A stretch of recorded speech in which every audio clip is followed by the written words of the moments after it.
नमस्कार विद्यार्थी मित्रो, सर्व SSC परीक्षेसाठी प्रविष्ट होणाऱ्या विद्यार्थ्यांना माझ्याकडून हार्दिक शुभेच्छा।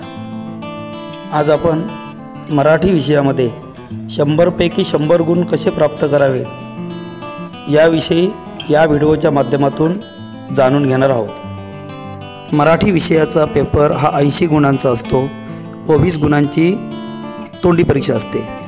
80 गुणांच्या लेखी पेपरमध्ये जर आपण 80 पैकी 80 गुण मिळवले तर आपल्याला मराठी विषयामध्ये 100 पैकी 100 गुण प्राप्त होऊ शकतात। आपण 100 पैकी 100 गुण कसे प्राप्त होतील यासाठी आपण 100% प्रयत्न करूया।